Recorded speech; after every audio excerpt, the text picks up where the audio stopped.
Netflix has been one of my favorite streaming services for almost 5 years now. Now, one of the success of Netflix is due to its company culture that they strongly infuse in Netflix. Now, as a result, the employees of Netflix love working there. Now, Reed Hastings, the CEO and founder of Netflix,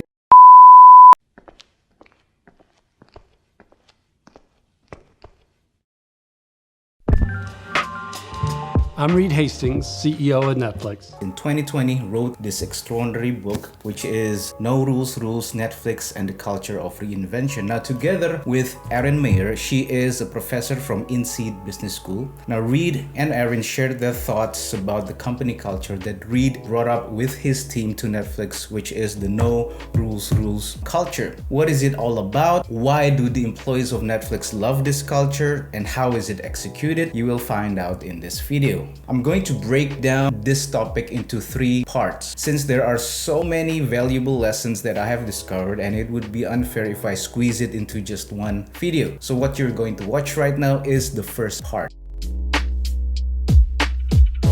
I want to talk about the problem with today's company. Creativity and innovation seems to be a vision or core value of today's company or startup. But it turns out that not all companies are executing this vision or core value because they are still using the old way of managing the company through conventional company culture. That does not fit with its creativity and innovation vision. They fail to rethink and reinvent the company culture. Now, No Rules book by Reed Hastings and Erin Meyer is an eye-opener to established businesses and many thriving startups that guides them on how they can develop a strong workforce and healthy working environment by providing their employees complete freedom, or in Netflix's term, freedom and responsibility. But wait, you might be thinking, does freedom mean employees got the complete liberty to do anything they want? Then it might put the company in danger, because not all people are good and not all employees are faithful and honest. Well, you're correct.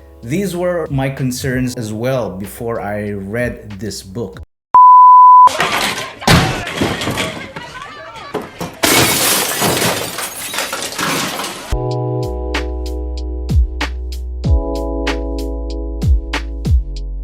Reed Hastings, in his previous experience at Pure Software, a company that he built before Netflix, tried to create rules and establish processes every time there was a mistake or employees taking advantage of no rules. This led to a situation where they had to become increasingly efficient but decreasingly innovative. For Netflix, Reed really wanted to promote flexibility, employee freedom, and innovation instead of error prevention and rule adherence. He believed that if you give employees more freedom, instead of developing processes to prevent them from exercising their own judgment, they will make better decisions, and it is easier to make them accountable. This needed building up talent density, an increase in candor, and reduction in control. These are the pathway of the freedom and responsibility culture in Netflix.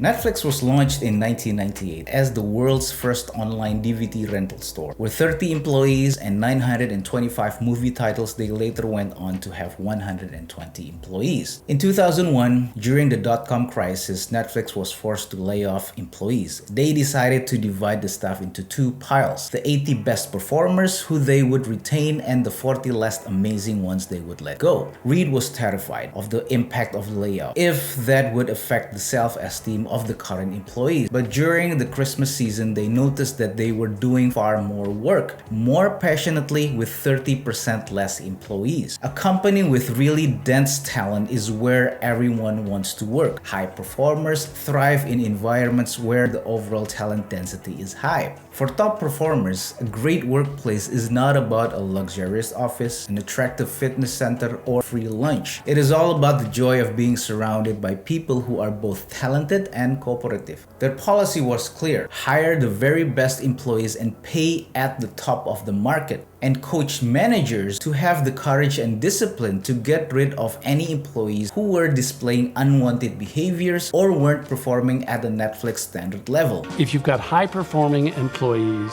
you can broadly set context and focus on inspiration to stimulate the best creativity amongst people to create great ideas that help your company move forward.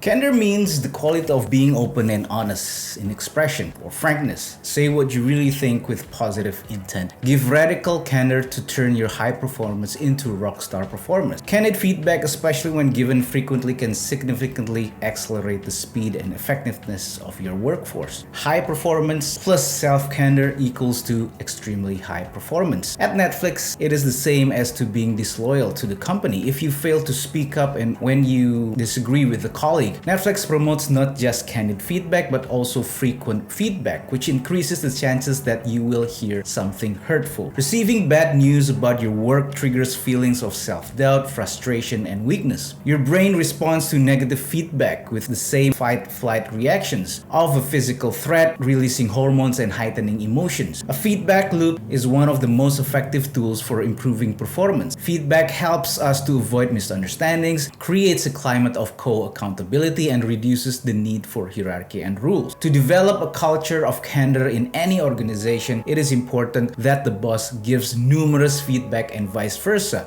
the employees giving candid feedback to the boss. One of the ways to encourage providing honest feedback is to have that feedback as an item on your meeting agenda. Netflix invests significant amount of time teaching their employees the right and wrong way to give feedback. In general, talking about feedback, I think it's good that it's like not that dramatic here. It's something that is constantly ongoing instead of having like major performance reviews on a biannual basis and so forth. And that makes it so much easier to just like pop by someone and tell someone that this isn't really working, or this is working amazing, or how can we deal with these things? For sure. And I think the essence of it is always constructive, right? Exactly. I think it can sometimes seem, when you read the culture, that it's like this constant sort of, people are watching what you do all the time and people constantly have opinions about you. But in reality, it's just like very constructive notes on just how to work better together. Yeah, it's not as scary when you really understand that the feedback is really given to you to make you grow as a person and as a professional, and to really make you go further into your work.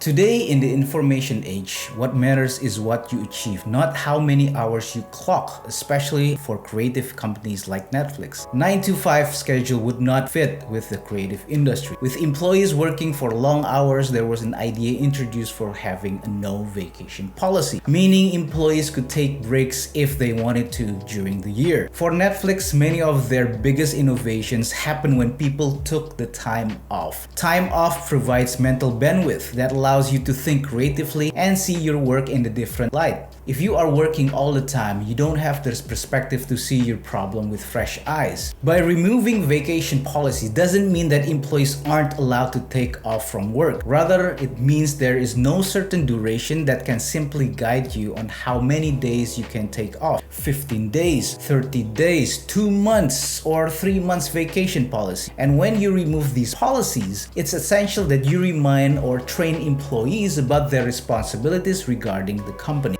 Now that is the end of part 1. Be sure to stick around and watch the second part of this topic. So subscribe if you haven't and hit that notification bell. That is it. Bye bye now.